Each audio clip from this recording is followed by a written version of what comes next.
ওকে everyone, so আমরা ক্লাসের দিকে একটু চাই। সো আমি স্ক্রিনটা জুম করে নিয়েছি, আপনাদের জন্য সুবিধা হবে ভালো করে দেখতে। ঠিক আছে? সো এই কবিতা হচ্ছে যে আমি ইতিমধ্যে আপনাদের বলেছি, কবিতা হচ্ছে ছু হেলেন, একজন মহিলাকে নিয়ে। হেলেন হচ্ছেন যে একজন মহিলা, এবং এই যে কবির স্কুলের যে প্রিয় বন্ধু অথবা স্কুলের বন্ধু হচ্ছে যে মা হেলেন, এই মহিলা। এবং এই মহিলার আসল নাম হচ্ছে যে জেন স্ট্যানার্ড।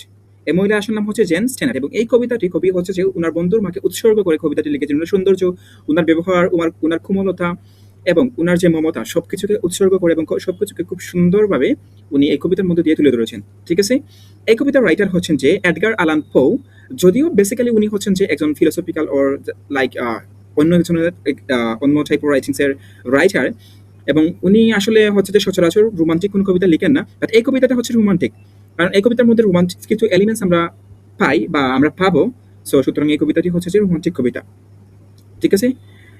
সো আমরা হচ্ছে যে এখন এই কবিতা কিছু বেসিক ইনফরমেশন জেনে নিব।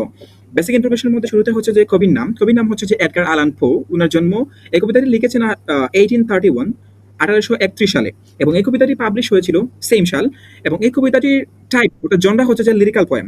ঠিক আছে? এই কবিতাটি হচ্ছে লিরিক্যাল পোয়েম, এবং এই কবিতাটির টোন হচ্ছে যে অ্যাডমায়ারিং, নস্টালজিক। নস্টালজিক মানে হচ্ছে যে যেগুলো খুব বেশি স্মৃতিচারণ করা হয়। অ্যাডমায়ারিং মানে হচ্ছে প্রশংসাজনক, এবং রোমাঞ্চিক। এই কবিতায় টোটাল 15 লাইন আছে। এই কবিতার মধ্যে 3টি স্ট্যান্জা আছে। ঠিক আছে? ওকে। এই কবিতার ফিগার অফ স্পিচগুলো আমরা যখন ইংলিশ রিডিং স্কিলটা পড়বো তখন ওই পোয়েম থেকে আমরা আসলে পড়ে নিব।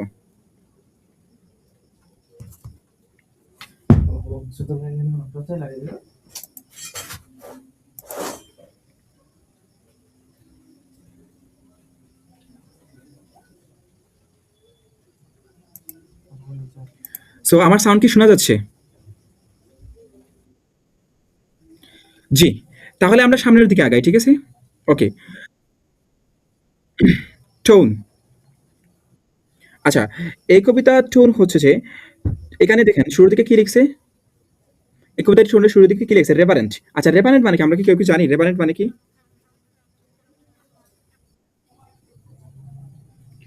আচ্ছা, রেভারেন্ট মানে হচ্ছে শ্রদ্ধাশীল। তারপর হচ্ছে অ্যাডমায়ারিং। অ্যাডমায়ারিং হচ্ছে যে প্রশংসাজনক। নস্টালজিক মানে কি? নস্টালজিক মানে হচ্ছে যে অতীতের দিনগুলোর স্মৃতিচারণ। এবং রোমান্টিক হচ্ছে যে আসলে কোনো কিছুকে প্রশংসা করা। এইজন্য এই কবিতাটির টোন হচ্ছে romantic. Romantic, nostalgic, admiring and reverent. এই ৪ টি হচ্ছে এই কবিতার টোন। টোন মানে হচ্ছে স্বরভঙ্গি, অর্থাৎ কোন টোনে এই কবিতাটি লেখা হয়েছে। এই কবিতার মধ্যে টোটাল 15 লাইনস আছে, এবং এই কবিতাতে ৩টি স্ট্যান্জাস আছে। ঠিক আছে? আচ্ছা, আমরা এই কবিতাটির হিস্টোরিক্যাল কনটেক্সট জানার পূর্বে আমরা হচ্ছে যে এই কবিতাটি আসলে কি নিয়ে লেখা হয়েছে সেটি খুব শর্টভাবে জেনে নিব। ঠিক আছে? The speaker compares Helen's beauty to ancient Greek ships that gently carried tried travellers home. অর্থাৎ এই কবিতার মধ্যে দিয়ে আসলে কবি এই যে হেলেনের সৌন্দর্যকে অ্যানশিয়েন্ট অর্থাৎ প্রাচীন যে শিপের সাথে তুলনা করেছেন, যে শিপগুলো সমুদ্রের মধ্যে ক্লান্ত মানুষদেরকে নিয়ে যেত, অথবা সমুদ্রের মধ্যে ক্লান্ত যে ট্রাভেলার্স আছে ওদেরকে ওদের মাতৃভূমিতে পৌঁছে দিত। Her beauty brings a poet piece, comfort and sense of belonging. অর্থাৎ উনার কবিতার মধ্য দিয়ে, ওই কবিতার মধ্য দিয়ে আসলে যে হেলেনের সৌন্দর্য কি নিয়ে আসে? শান্তি, কমফোর্ট এবং সেন্স অফ বিলঙ্গিং। অর্থাৎ একাকিত্ব, কমফোর্ট হচ্ছে আরাম, প্লাস হচ্ছে পিস, শান্তি। এই জিনিসগুলো এই হেলেনের সৌন্দর্যের মধ্য দিয়ে কবি ফুটিয়ে তুলেছেন। সো আই থিঙ্ক আমরা আমাদের আর কেউ বাকি নেই ক্লাসে যুক্ত হওয়ার জন্য। সো আমরা এই কবিতাটি হচ্ছে যে what is the poem about, এই কবিতাটি আসলে হচ্ছে যে কি নিয়ে সেটি জেনে নিব। ঠিক আছে? সো এই কবিতাটি শুরুতে হচ্ছে যে আমি বলেছি এই যে হেলেন মহিলা। ঠিক আছে? এই কবিতাটি হচ্ছে যে এলেনের সৌন্দর্যকে ডেডিকেট করে লেখা হয়েছে, এবং এই হেলেন মহিলার যে রিয়েল নাম কি ছিল আমি বলেছি জেন স্ট্যানার্ড ছিল ওই মহিলার রিয়েল নেম। এবং ওই মহিলাটি ছিলেন যে এই কবিতার স্পিকার অথবা কবির স্কুলের বন্ধুর যে ক্লোজ বন্ধু ছিল ওর মা। ঠিক আছে? এবং ওই মহিলাটা কবিকে অত্যন্ত বেশি ভালোবাসতেন এবং নিজের সন্তানের মতো ভালোবাসতেন। সো এই কবিতায় কবি হচ্ছেন যে হেলেনের সৌন্দর্যকে এনশিয়েন্ট গ্রিক শিপসের সাথে তুলনা করেছেন। আমরা কবিতার মধ্যে পাবো যে উনি আসলে বার্ডস মানে শিপগুলো বুঝিয়েছেন। সো ওই কবিতার মধ্যে এনশিয়েন্ট শিপ অর্থাৎ প্রাচীন যে গ্রিসের শিপগুলো আছে, যে শিপগুলো হচ্ছে যে সমুদ্রের মধ্যে যেরকম মানুষরা অথবা ট্রাভেলাররা ক্লান্ত থাকতো, ওই ক্লান্ত ট্রাভেলারদেরকে খুঁজে নিয়ে ওদের দেশে পৌঁছে দিত, ওই শিপের সাথে তুলনা করেছেন। তার মানে কি? ক্লান্ত ট্রাভেলার দ্বারা ওইখানে আক্ষরিক করতে কি বুঝিয়েছেন? এই যে ক্লান্ত ট্রাভেলার যখন শিপ দেখে ওদেরকে নিয়ে আসার জন্য এসেছে, তখন ওরা ভিতরে ভিতরে পিস অথবা শান্তি ফিল করে। ঠিক তদ্রূপভাবে কবি ওই সৌন্দর্য, ওই মহিলার সৌন্দর্য দেখে নিজের অতীত এবং নিজের যে অতীতের শিল্প সাহিত্যকে স্মরণ করেন। ঠিক আছে? এবং এই স্মরণের মাধ্যমে উনি আসলে পিস এবং কমফোর্ট পান। ইন দ্য ফাইনাল স্ট্যাঞ্জা, এই কবিতার শেষ স্ট্যাঞ্জাতে Helen is described as a statue holding a lamp. অর্থাৎ এই কবিতার শেষের দিকে আমরা দেখবো যে হেলেনকে একটি দেবীর সঙ্গে তুলনা করা হয়েছে এবং দেবী যখন বা যেইভাবে হাতে ওই যে অগ্নি আছে না, অগ্নিমণি আছে না, অগ্নিমণির যে প্রদীপ আছে না, এইটা যেভাবে হাতে নিয়ে দাঁড়িয়ে থাকেন, ঠিক তদ্রুপ ভাবে হেলেনকে একটি স্ট্যাচু অথবা যে স্ট্যাচু ভাস্কর্য বা মূর্তি টাইপের ওইরকম একটি জিনিসের সাথে তুলনা করে ডিসক্রাইব করা হয়েছে। Guiding the poet like a beacon of Hoop towards his true home, both emotional and spiritual. অর্থাৎ শেষের দিকে কবি আসলে গাইড করতেছেন লাইক এ বেকন অফ হুপ, আশার যে স্বর্গরাজ্য যেটা, টুয়ার্ডস হিজ ট্রু হোম, উনার সত্যি বা উনার রিয়েল বাড়ির দিকে, বোথ ইমোশনাল অ্যান্ড স্পিরিচুয়াল। কিটা? হ্যাঁ, বেকন হচ্ছে যে বাতিঘর, অর্থাৎ এই যে মনে করুন যে ওয়ান কাইন্ড অফ একটা হাউস যেটারে কয় লাইট হাউস হয় না, আমরা কই না যে লাইট হাউস বাতিঘর, যেখানে ফুল অফ জাস্ট বিভিন্ন কালারের লাইটিংস থাকে। সো ওই বেকনের সাথে তুলনা করা হয়েছে, ঠিক আছে? বেকন হচ্ছে যে বাতিঘর বা লাইট হাউস, এটা সিনোনিম হিসেবে আমরা ইউজ করতে পারি লাইট হাউস, ঠিক আছে? ওকে, সো এই কবিতার মধ্যে এখানে টোটাল ফার্স্টটা ক্যারেক্টার আছে এবং এই ফার্স্টটা ক্যারেক্টারের মধ্যে হচ্ছে যে ফার্স্টটা character 5 different types of role play করে। সো প্রথম হচ্ছে হেলেন। হেলেন হচ্ছে যে এই কবিতার সেন্ট্রাল ফিগার এবং হেলেনের মধ্যে দিয়ে আসলে হচ্ছে যে আইডিয়াল বিউটি এন্ড ইন্সপিরেশন, অর্থাৎ হেলেনের মধ্যে দিয়ে সৌন্দর্য এবং অনুপ্রেরণা সিম্বলাইজ করা হয়েছে। সেকেন্ডলি হচ্ছে যে স্পিকার অথবা পয়েট। এই কবিতা থেকে আমরা জানি না আসলে কবি নিজে কথা বলছেন অথবা অন্য কোনো স্পিকার দিয়ে কথা বলতেছেন, সো আমরা জানি না। দ্যাটস ওয়াই আমরা এখানে স্ল্যাশ অথবা অথবা ব্যবহার করেছি, ঠিক আছে? সো এই যে স্পিকার অথবা পোয়েট, উনি কি রোল প্লে করেন? উনি হচ্ছেন যে অ্যাডমায়ার, অর্থাৎ উনি প্রশংসার রোল প্লে করেন। রেস্টলেস হিউম্যান সোল, অর্থাৎ এমন একটা হিউম্যান আত্মা যেটি হচ্ছে যে ক্লান্তহীন হিউম্যান আত্মা, ঠিক আছে? নাইশান বার্ডস হচ্ছে যে বার্ডস মানে হচ্ছে যে এই কবিতায় বোঝানো হয়েছে শিপস। নাইশান বার্ডস হচ্ছে যে প্রাচীন শিপগুলোকে বলা হতো নাইশান বার্ডস। নাইশান বার্ডস কি রোল প্লে করে? শিপস, জার্নি টুয়ার্ড পিস, এবং যেই শিপের জার্নিটা শান্তির দিকে থাকে, অর্থাৎ এই শিপে যারা থাকে ওরা হচ্ছে যে খুব বেশি আনন্দিত থাকে, বিকজ হচ্ছে যে ওরা টায়ার্ড অবস্থায় ওরা ওদের দেশে যাইতেছে, তাও আবার এই এনশিয়েন্ট শিপের মাধ্যমে। পারফিউম সি, এই কবিতার মধ্যে আমরা দেখবো যে পারফিউম সির সাথে ওই হেলেনকে তুলনা করা হয়েছে। এই পারফিউম সি হচ্ছে পাথ অফ ট্রাভেল, অর্থাৎ ট্রাভেলের একটি রাস্তা বা মাধ্যম, যেটি হচ্ছে রোমান্টিক ইমাজিনেশন। অর্থাৎ এই যে পারফিউম সি হচ্ছে রোমান্টিক এলিমেন্টস এই কবিতার মধ্যে, যার জন্য এই কবিতাটি হচ্ছে রোমান্টিক কবিতা। সচরাচর কবি উনার যে লিটারারি ওয়ার্কস এর মধ্যে রোমান্টিক কোনো কবিতা লিখেন নাই, বা এই কবিতাটা হচ্ছে রোমান্টিক বিকজ এই কবিতার মধ্যে কিছু রোমান্টিক এলিমেন্টস আছে, ঠিক আছে? আচ্ছা, এই কবিতার, জি,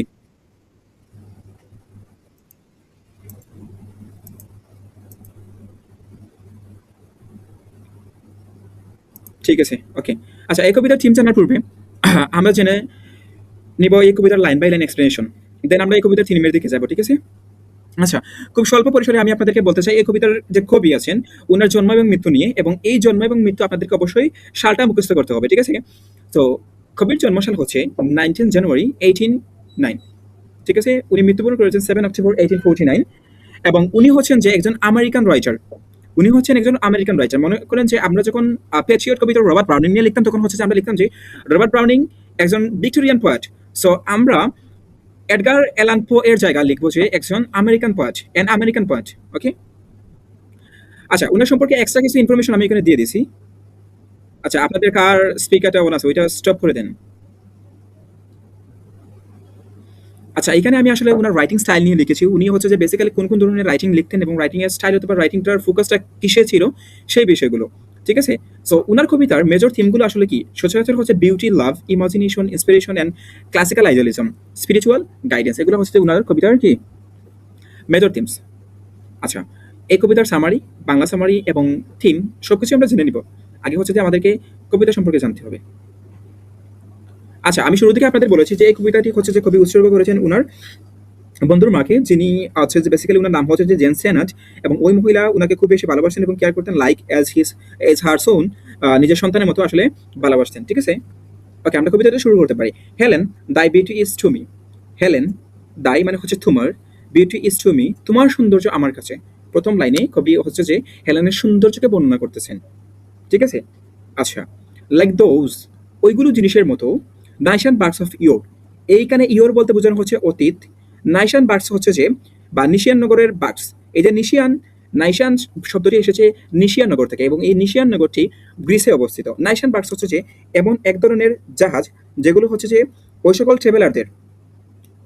ট্রেভেলারদের ওইগুলো নিয়ে আসে যারা হচ্ছে সমুদ্রে খুব বেশি টায়ার্ড অথবা ক্লান্ত অবস্থায় থাকে। ওই যে ক্লান্ত ট্রাভেলারদেরকে নাইশান বার্ডস হচ্ছে যে নিজ দায়িত্ব ওদের মাতৃভূমিতে পৌঁছে দিত। বার্ডস মানে হচ্ছে জাহাজ, ইয়র মানে হচ্ছে যে পাস্ট বা অতীত। অর্থাৎ এই দুই লাইনের মধ্যে কবি বুঝিয়েছেন যে হেলেনের সৌন্দর্য উনার কাছে মনে হয় কিসের মতো, নাইশান বার্গস অফ ফিওর, অতীতের নাইশান বার্গসের মতো বা নাইশান জাহাজের মতো, যে জাহাজ দেখে মানুষ ভিতরে শান্তি অনুভব করতো, ইন্সপিরেশন অনুভব করতো। অর্থাৎ এই দুই লাইন থেকে আমরা কি বুঝি, কবি হচ্ছেন যে উনার সৌন্দর্য দেখে যেভাবে কবি মানে শান্তি অনুভব করেন বা কমফোর্ট অনুভব করেন, যেই অনুভবটা করতো ওই ক্লান্ত ট্রাভেলাররা নাইশান বার্গসকে দেখে। তার মানে এখানে লাইক লাইক দ্বারা কি বুঝিয়েছেন, লাইক হিসাবে এখানে কোন ফিগার অফ স্পিচ ব্যবহার করেছেন, কেউ কি বলতে পারবেন? সেকেন্ড লাইনে কোন ফিগার অফ স্পিচ ব্যবহার করা হয়েছে? ইয়েস, সিমিলি ব্যবহার করা হয়েছে। আচ্ছা, প্রথম দুই লাইন আমরা খুব ভালো করে বুঝলাম। প্রথম দুই লাইনে হচ্ছে যে উনার সৌন্দর্যকে কোনো একটি ঐতিহাসিক অথবা মিথোলজিক্যাল জিনিসের সাথে তুলনা করা হয়েছে। আচ্ছা, যখন কোনো রাইটিংসের মধ্যে অথবা কবিতার মধ্যে ঐতিহাসিক বা মিথোলজিক্যাল কোনো রেফারেন্স নিয়ে আসা হয়, ওইগুলোকে কি বলে? আপনারা কি বলতে পারবেন? কোন ফিগার অফ স্পিচ বলে যখন ঐতিহাসিক কোনো কিছু নিয়ে আসা হয়? অ্যালুশন বলে। ফলশ্রুতিতে কবিতাতে যখন ঐতিহাসিক কোনো কিছু অথবা মিথোলজিক্যাল কোনো কিছু ব্যবহার করা হয়, ওই রেফারেন্সকেই অ্যালুশন বলে। ঠিক আছে? সো এখানে নাইশন বার্গস হচ্ছে যে অ্যালুশন, এবং সম্পূর্ণ লাইনটা ফুললি হচ্ছে ফার্স্ট অফ অল হচ্ছে সিমিলি, সেকেন্ডলি হচ্ছে যে নাইশন বার্গস। এই শব্দ দুটি হচ্ছে যে অ্যালুশন। আমরা তৃতীয় লাইনে যাই, দ্যাট জেন্টলি, যে নৌজাহান। দ্যাট জেন্টলি হচ্ছে যে নৌজাহানকে বোঝানো হয়েছে, অর্থাৎ নৌজাহান বলতে জাহাজগুলোকে বোঝানো হয়েছে। ওভার, এই যে অ্যাপোস্ট্রিফ দ্বারা বি কে সাইলেন্ট করা হয়েছে, ওভার আ পারফিউমড সি। অর্থাৎ এই লাইনে বোঝানো হচ্ছে যে যেগুলো সুগন্ধময় সমুদ্রের ওপর দিয়ে ধীরে ধীরে দ্য ওয়েরি, দ্য ওয়েরি মানে কি, এই যে এখানে ওয়েরি বলতে ক্লান্ত বোঝানো হয়েছে। ওয়ে ওন বলতে হচ্ছে যে পথে চলতে চলতে যে ব্যক্তি ক্লান্ত হয়ে যায়। ওয়ে ওন হচ্ছে যে যারা চলতে চলতে, অর্থাৎ ট্রাভেলার্সরা যখন চলতে চলতে কি হয়, ক্লান্ত হয়ে যায়, ওদেরকে বলা হয়েছে ওয়ে ওন ওয়ান্ডারার। ওয়ান্ডারার মানে কি? ওয়ান্ডারার মানে হচ্ছে ট্রাভেলার, সিনোনিম হচ্ছে ওয়ান্ডারার। যে ব্যক্তি ঘুরে বেড়ায় তাকে বলে ওয়ান্ডারার। ভোর, অর্থাৎ এই কবিতার মধ্যে ভোর মানে কি? ভোর মানে হচ্ছে বহন করা বা ক্যারিড, নেওয়া। বহন করার, এখানে বোর বলতে বহন করা বোঝানো হয়েছে। ওয়ান্ডারার মানে হচ্ছে ট্রাভেলারকে বোঝানো হয়েছে। ওয়ে ওন বলতে বোঝানো হয়েছে পথে পথে চলতে থাকা। দ্য ওয়ারি বলতে হচ্ছে ক্লান্ত। অর্থাৎ এই ফুল লাইন দ্বারা কি বোঝানো হয়েছে? ক্লান্ত ও দীর্ঘ পথে ঘুরে বেড়ানো যাত্রীকে যারা বহন করতো। অর্থাৎ এই যে সুগন্ধময় সমুদ্রের উপর দিয়ে যে জাহাজগুলো চলতো, এবং ওই জাহাজগুলো কি করতো? ক্লান্ত এবং দীর্ঘ পথে ঘুরে বেড়ানো যাত্রীদেরকে বহন করতো। টু দিস ওন নেটিভ শোর, তাদেরকে তাদের পৌঁছে দিত তাদের মাতৃভূমিতে। নেটিভ শোর হচ্ছে তাদের মাতৃভূমিতে। অর্থাৎ এই তিন লাইনের মধ্য দিয়ে কবি আক্ষরিক অর্থে যে বিষয়টি বুঝিয়েছেন সেটি হচ্ছে আহ, হেলেনের সৌন্দর্যে এবং হেলেনের,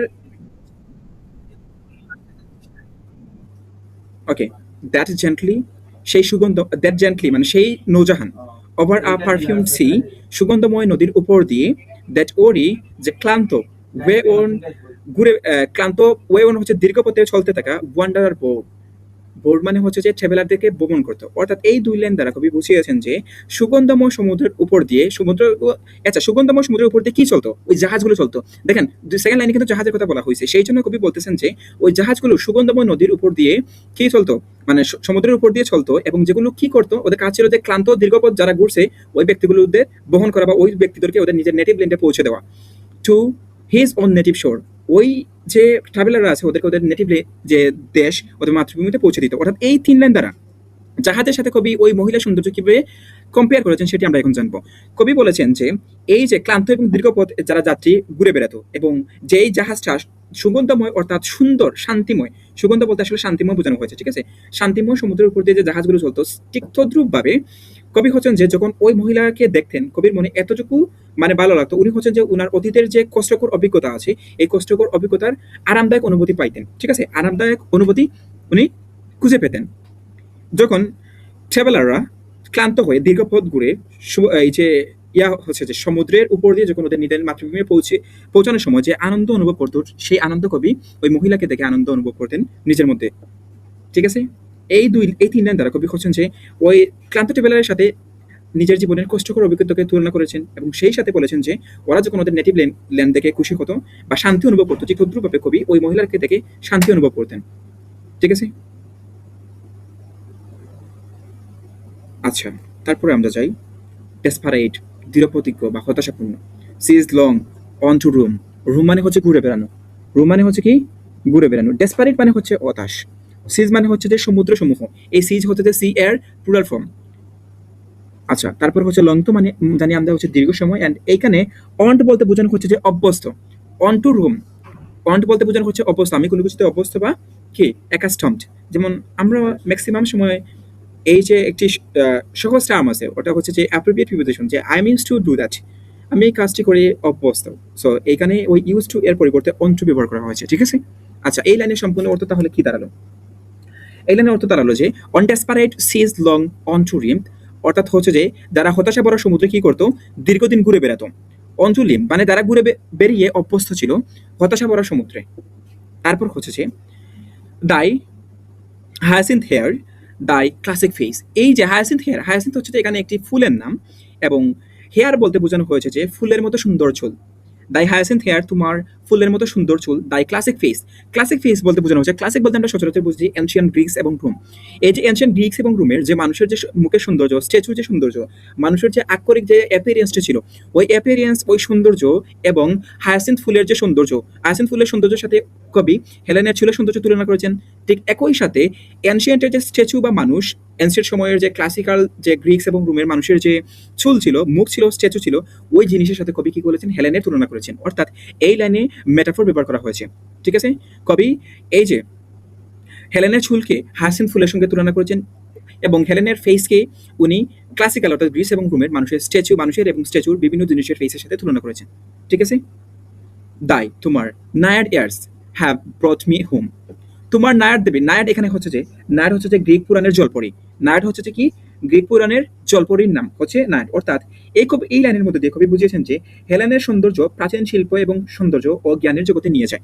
দেখেন এই লাইনের মধ্যে হচ্ছে thy naiad airs have brought me home, অর্থাৎ কবি বলেছেন যে এই যে হেলেনের যে নায়ার্ডের মতো অথবা দেবীর মতো যে আচরণ বা দেবীর মতো যে তার সৌন্দর্য, এই সৌন্দর্য কবির কি, এই যে শিল্প আছে, সৌন্দর্য আছে, জ্ঞান আছে, ওই জগতে কবিকে নিয়ে যায়। Two the glory that was Greece, গ্রিসের সৌন্দর্যে কি, গ্রিসের সৌন্দর্যের মতো, অথবা গ্রিসের যে গৌরব ছিল একসময়, সেই গৌরবের মতো গ্লোরি হচ্ছে মহিমা বা সৌন্দর্য।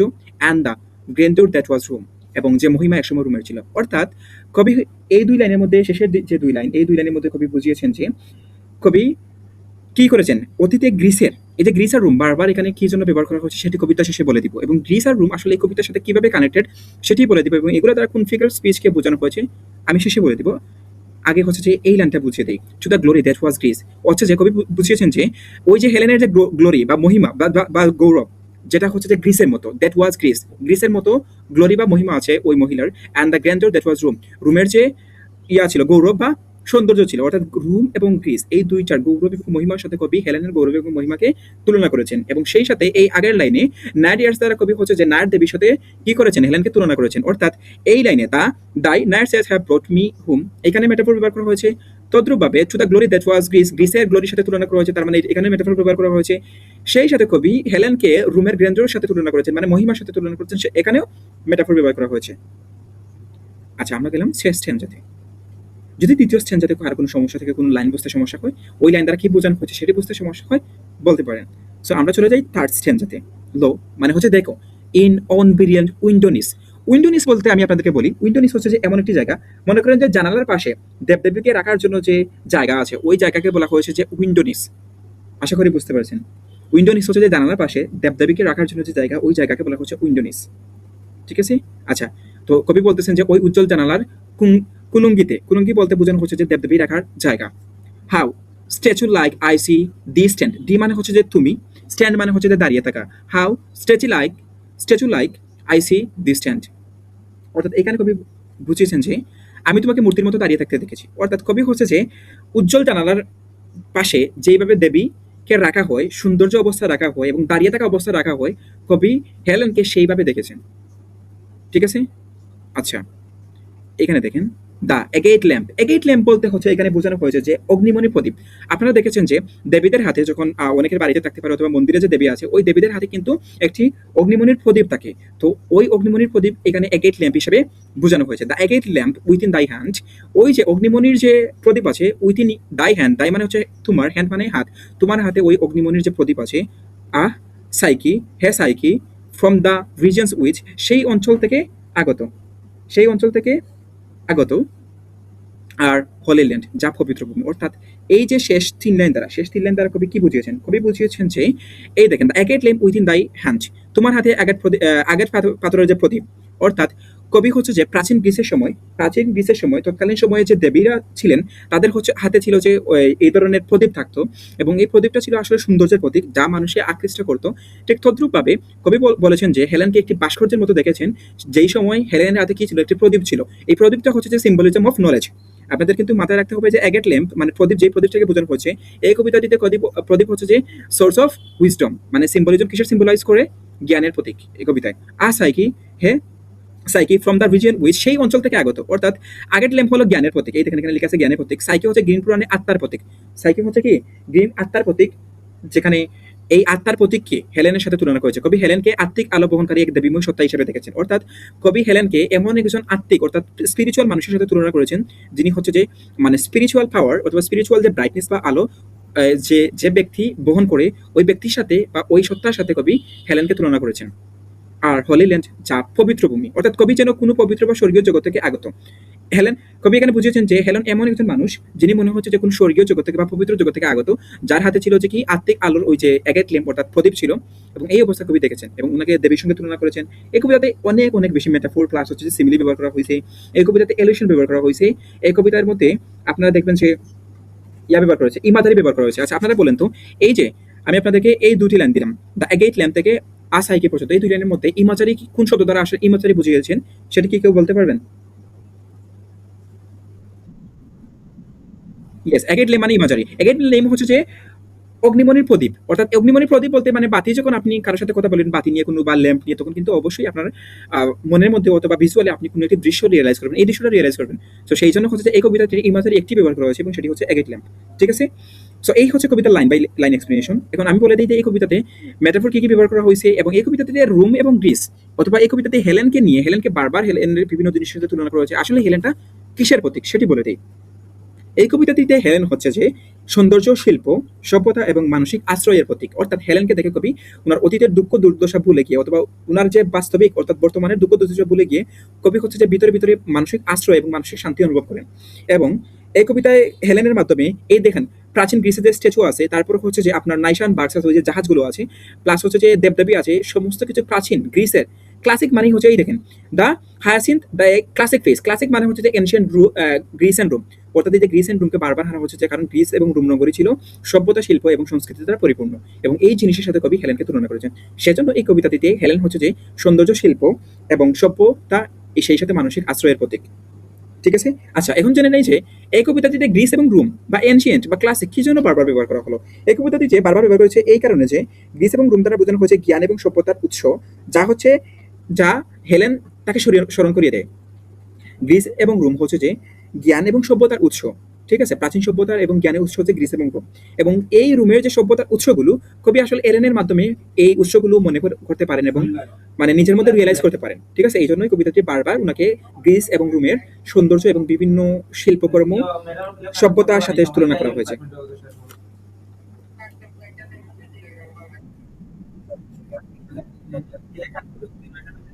জি, গ্রিস এবং রোমের যে সাহিত্য, শিল্প, সভ্যতা, ওইগুলো যে বিভিন্ন এলিমেন্টস আছে, এলিমেন্টস হিসেবে আমরা কি কি পাইছি এই কবিতায়? আমরা নাইশান বার্ডস পাইছি, তারপরে হচ্ছে যে হায়াসিন্থ ফ্লাওয়ার পাইছি, নায়ার্স দেবী পাইছি, এই যে নায়ার্স দেবী পাইছি, নায়ার্সের দেবী পাইছি, তারপর হচ্ছে যে আমরা কি পাইছি, স্ট্যাচু পাইছি, তারপর হচ্ছে যে এই দেখেন আর আমরা কি পাইছি, আত্মার দেবী পাইছি। আত্মার দেবী আমরা এখানে পাইছি না, এই যে I psyche from the regions, আত্মার যে দেবী পাইছি, সাইকি মানে হচ্ছে যে আত্মার প্রতীক বা আত্মার দেবী। সো এই যে যতটা এলিমেন্টস বা যতটা সিম্বলিজম ব্যবহার করেছে সবগুলো ওই যে গ্রিস থেকে, প্রাচীন গ্রিস এবং রোম থেকে না। ঠিক আছে, সো এই জন্য এই কবিতা হেলেন হচ্ছেন যে প্রাচীন গ্রিস এবং রোমের সৌন্দর্য, শিল্প এগুলোর প্রতীক। আমি কবিতার ওকে ওকে স্ট্রেঞ্জার ওয়ান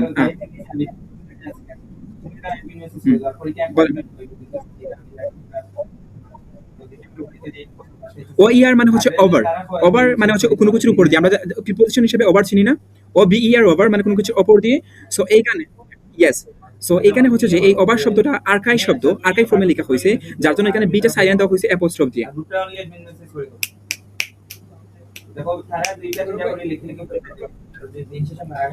ওকে, সো হচ্ছে যে এই 15 লাইনের কবিতা আমি এত ডিটেইলস নিয়ে কি জন্য বলছি, আমি চাচ্ছি যে এই কবিতা যাতে আপনারা ফুললি লাইন বাই লাইন খুব ভালো করে বুঝেন, এবং আমি ঠিক এক্সপ্লেনেশনটা আপনাদেরকে খুব ভালোভাবে বুঝিয়ে দেওয়ার সর্বোচ্চ চেষ্টা করেছি, যাতে হচ্ছে যে কবিতাটা আপনাদের কাছে খুব বেশি সহজ মনে হয়, এবং এই কবিতা থেকে অবশ্যই পরীক্ষাতে প্রশ্ন থাকবে। ঠিক আছে, সো এই হচ্ছে আমাদের কবিতা শেষ। সো আমরা এখন কবিতার থিম সম্পর্কে জানবো, পাশাপাশি হচ্ছে যে কবিতার সামারি সম্পর্কে জানবো। ঠিক আছে? সো কবিতাতে নিয়ে যদি কবিতার কোনো স্ট্যান্জা, কবিতার কোনো লাইন, কবিতার কোনো ওয়ার্ড কি বোঝানো হয়েছে, কি দ্বারা কি বোঝানো হয়েছে, কারো যদি কোনো প্রশ্ন থাকে then you can ask me or we can move forward.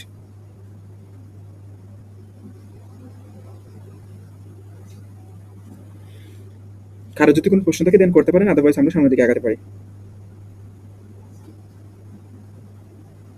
I think আপনাদের কারো কোনো প্রশ্ন নেই, সো আমরা সামনের দিকে আগাতে পারি। শুরুতে হচ্ছে যে আমরা এই কবিতার থিম জেনে নিব, ঠিক আছে? ওকে, সো প্রথম থিম হচ্ছে যে আইডিয়াল বিউটি, অর্থাৎ হচ্ছে যে আদর্শিক সৌন্দর্য। আমরা জানি যে, আচ্ছা এখন আমি আপনাদেরকে প্রশ্ন করি, যেহেতু এতটুকু ক্লাস নিলাম, এখন আপনাদেরকে একটু টেস্ট করার পালা। সো আপনারা একটু কাইন্ডলি বলেন যে আইডিয়াল বিউটি বলতে এই কবিতার কোন ক্যারেক্টারকে বোঝানো হয়েছে?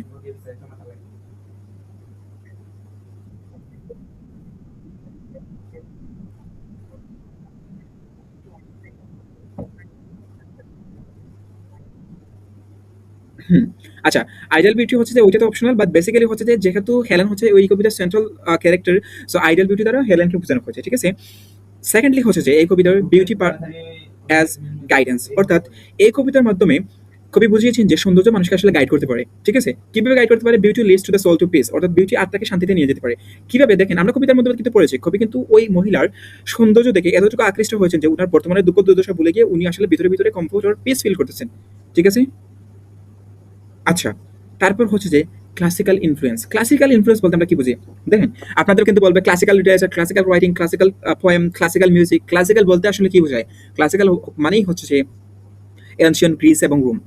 ওকে, গ্রিক এবং রোমের যে সাহিত্য, যে সংস্কৃতি, এসবগুলো হচ্ছে ক্লাসিক্যাল। এবং এই ক্লাসিক্যাল ইনফ্লুয়েন্সটা কিভাবে থিম আসলো?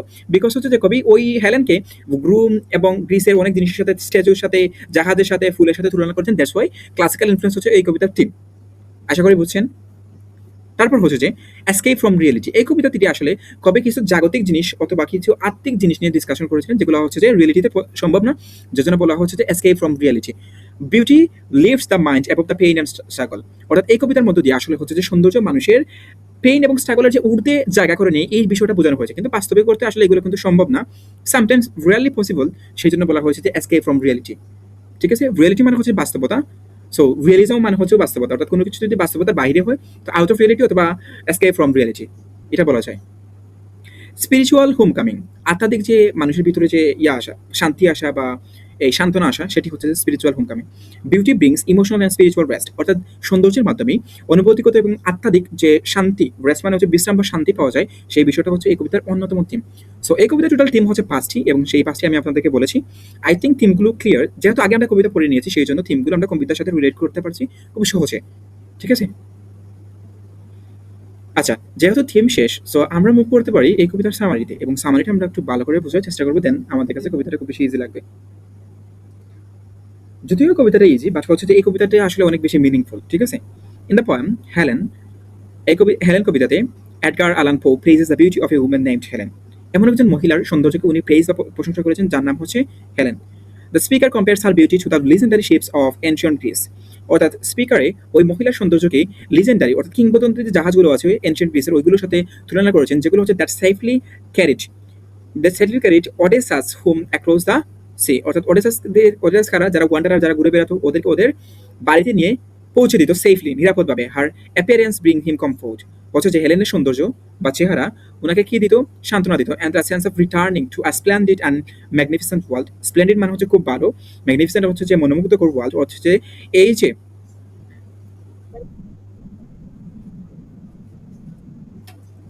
ওকে। সো হচ্ছে যে এই কবিতাটিতে হেলেনের যে অ্যাপিয়ারেন্স আছে, অ্যাপিয়ারেন্স মানে কি? চেহারা বা বাহ্যিক সৌন্দর্য, এক্সটার্নাল বিউটি। হেলেনের এক্সটার্নাল বিউটি আসলে কি দেয়? ব্রিংস মানে নিয়ে আসে, কি নিয়ে আসে কবির জন্য? কমফোর্ট মানে হচ্ছে সান্ত্বনা, and a sense of returning, ওই অনুভূতিটা নিয়ে আসে to a splendid and magnificent world, সুন্দর এবং মনোমুগ্ধকর একটি বিশ্বের বা একটি পৃথিবীর যে আছে সেন্স বা অনুভূতি আছে, ওইটা নিয়ে আসে। লাইক দ্য অ্যানশিয়েন্ট সিভিলাইজেশন, অতীতের যে প্রাচীন সভ্যতার মতো, অফ গ্রিস অ্যান্ড রোম, রোমের যে প্রাচীন সভ্যতা আছে এই সভ্যতার মতো একটি মনোমুগ্ধকর এবং সুন্দর যে আছে, অনুভূতি আছে, ওই অনুভূতিটা নিয়ে আসে কি? ওই মহিলার অ্যাপিয়ারেন্স মানে বাহ্যিক সৌন্দর্য। তারপর আমরা যাবো যে the speaker describe Helen's darks curly hair. স্পিকারে অর্থাৎ এই যে কবিতার যে বক্তা আছেন উনি আসলে কি ডিসক্রাইব করেছেন? হেলেনের যে ডার্ক কালো কার্লি হেয়ার অর্থাৎ কুকরানো চুল, হার ফেস রিজেম্বলিং, রিজেম্বলিং মানে হচ্ছে সেম টু, আমরা ব্যবহার করি না I am same to you, I am like to you, এই সেম টু সিনোনিম ওয়ার্ড হচ্ছে রিজেম্বল, ঠিক আছে? রিজেম্বল একটি ভার্ব, সেই জন্য এখানে আইএনজি ফর্ম হয়েছে। হার face resembling a Greek goddess, and her overall nymph-like charm. আচ্ছা, তার which one?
হ্যালো।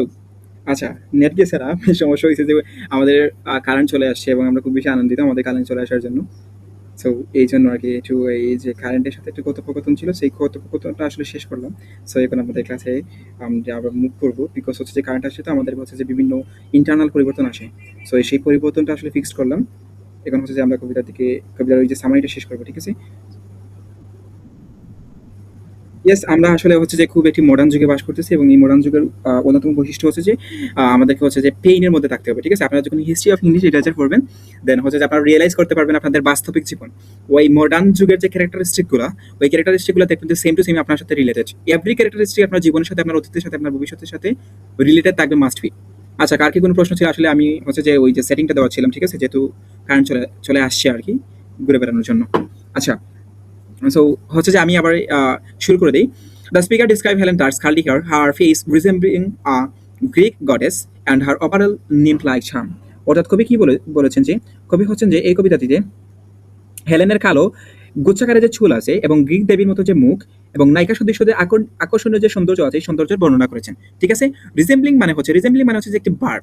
ঠিক আছে? আমরা বলি না যে আমি তোমার মতো, I am like to you, I am same to you. ওই লাইক টু সেম টুর পরিবর্তে আমরা রিজেম্বল ইউজ করি। যেহেতু রিজেম্বল একটি ভার্ব, সেই জন্য এখানে আইএনজি ফর্ম ইজিলি হয়েছে। ঠিক আছে? আচ্ছা, তারপরে গেলাম, this quality make him feel as if he is returning to a world of grandeur and elegance that he has admired in his stories and history. এই যে হেলেনের কোয়ালিটির মধ্য দিয়ে কবি আসলে এটি ফিল করেন যে, এবং উনার কাছে এটি মনে হয় যে উনি রিটার্ন অথবা পুনরায় চলে যাচ্ছেন ওই জগতে, যেই জগৎটা হচ্ছে যে গৌরব এবং মহিমা দ্বারা পরিপূর্ণ, এবং যেই মহিমা এবং গৌরব উনি উনার স্টোরিজ এবং হিস্ট্রিতে অ্যাডমায়ার বা প্রশংসা করেছিলেন। ঠিক আছে? He also notices her standing in a shining window, এবং তিনি আসলে ওই যে শাইনিং উইন্ডো বলতে কি, কবি যে বলেছেন উইন্ডোনিক, অর্থাৎ জানালার নিচে যে দেবদেবী সুন্দর দেবদেবীকে আসলে সুন্দর করে রাখা হয়, ওই সৌন্দর্যের সাথে কবি আসলে হেলেনের সৌন্দর্যকে তুলনা করেছেন এবং বলতেছেন যে উনি কি নোটিস করতেছেন, her standing in a shining window. Shining window মানে উজ্জ্বল উইন্ডোর সাথে যে বা পাশে দাঁড়ানো অবস্থাকে তুলনা করেছেন। ঠিক আছে? লাইক এন অ্যানশিয়েন্ট স্ট্যাচু, উনাকে ওই যে দাঁড়ানো অবস্থাকে, উনার শাইনিং দাঁড়ানো অবস্থা অর্থাৎ উজ্জ্বল যে বা খুব চমকালো দাঁড়ানো অবস্থাকে আসলে কবি তুলনা করেছেন অ্যানশিয়েন্ট স্ট্যাচু। স্ট্যাচু মানে হচ্ছে ভাস্কর্যের সাথে, হোল্ডিং আ মার্বেল ল্যাম্প, যে স্ট্যাচুটা আসলে একটি মার্বেলের ল্যাম্প হাতে ধরে আছে। ঠিক আছে? অর্থাৎ কবি হচ্ছে যে হেলেনের দাঁড়ানোকে এনশিয়েন্ট স্ট্যাচুর সাথে তুলনা করেছেন, যেই স্ট্যাচু হচ্ছে যে হাতে মার্বেল নিয়ে দাঁড়িয়ে আছে, হাতে মার্বেল ল্যাম্প নিয়ে দাঁড়িয়ে আছে। দিস ইমেজ, এই যে ইমেজটা অর্থাৎ এই যে ইমাজারিটা, এম্পাসাইজেস মানে হচ্ছে গুরুত্বারোপ করে। ঠিক আছে? কোনো কিছুতে খুব বেশি প্রায়োরিটি দেওয়াকে আমরা বলি না যে প্রায়োরিটি দিচ্ছি। সো এম্পাসাইজ মানে হচ্ছে কোনো জিনিসের প্রতি খুব বেশি গুরুত্বারোপ করা। This image এম্পাসাইজেস her timeless beauty. এই ইমেজটা আসলে হচ্ছে যে উনার যে সীমাহীন, ঠিক আছে, সীমাহীন সৌন্দর্যকে এম্পাসাইজ করে অ্যান্ড ডিভাইন প্রেজেন্স, স্বর্গীয় যে উপস্থিতিকে। দ্য পোয়েম কনভেইজ অ্যাডমাইরেশন, এই পোয়েমটা আসলে ধারণ করে প্রশংসা। রেভারেন্স মানে কি? রেভারেন্স মানে হচ্ছে শ্রদ্ধা অ্যান্ড আ সেন্স অফ অ, এবং কিসের অনুভূতি? ও মানে কি? সম্ভ্রম বা ভয়। ওকে? আচ্ছা, Helen is not just a beautiful women for the speaker. Helen আসলে স্পিকারের জন্য কোনো বিউটিফুল ওমেন না। She represent an idol of classical perfection and spiritual চাম। অর্থাৎ তিনি কি রিপ্রেজেন্ট করেন? An idol of spiritual classical perfection, অর্থাৎ ক্লাসিক্যাল যে পারফেকশন বা কোনো কিছু পারফেক্ট, ওই আদর্শটা তিনি রিপ্রেজেন্ট করেন। অ্যান্ড স্পিরিচুয়াল চার্ম, অর্থাৎ যে আধ্যাত্মিক যে উষ্ণতা, এই বিষয়টা আসলে হেলেনের মধ্যে দিয়ে ফুটে উঠেছে। পো অর্থাৎ রাইটার ইউজেস দিস কম্পারিজন, এই কম্পারিজনস বা মেটাফোরগুলো ইউজ করেছেন টু শো, দেখানোর জন্য দ্যাট যে her beauty is extraordinary, inspiring and almost scare. উনার সৌন্দর্য হচ্ছে খুব বেশি অসাধারণ, অনুপ্রেরণামূলক এবং স্কার মানে ভীত বা শঙ্কিত এই টাইপের। সো এইখানে আমি খুব সুন্দর করে আপনাদেরকে বাংলা সামারি এড করে দিচ্ছি, আপনারা খুব সহজে দেখতে পারবেন এই কবিতার মধ্যে দিয়ে কোন শব্দ দ্বারা কি বোঝানো হয়েছে, কোন শব্দটি আর্কাইভ শব্দ, এখানে কিন্তু সবকিছু লিখে দেওয়া আছে, আপনারা খুব ভালোভাবে দেখতে পারবেন। ঠিক আছে, এই যে ওভার, ওভার শব্দটা যে বিকে যে তারা উজ্জ্ব করেছে বা সাইলেন্ট করে লিখেছে, সেইখানে কিন্তু ওভার দেওয়া আছে। ঠিক আছে, জেন্টলি মানে হচ্ছে মৃদুভাবে, ও ইওর মানে হচ্ছে প্রাচীনকাল, ও ইওর বলতে কি বুঝে বলেছিলাম, পাস্ট বা অতীত। সো এখানে দেখেন পারফিউম মানে সুগন্ধিযুক্ত, ওয়ারি মানে হচ্ছে টাচ, ওয়ে ওন হচ্ছে যে ভ্রমণে ক্লান্ত, ওয়ান্ডারার মানে কি হচ্ছে ভ্রমণকারী বা ট্রাভেলার, বোর মানে হচ্ছে যে যেখানে কিছু ক্যারি করে। সেখানে কিন্তু প্রত্যেকটা শব্দ, এই কবিতায় যত কঠিন শব্দ আছে প্রত্যেকটা শব্দ সহজ অর্থ কিন্তু এখানে দেওয়া আছে। ঠিক আছে।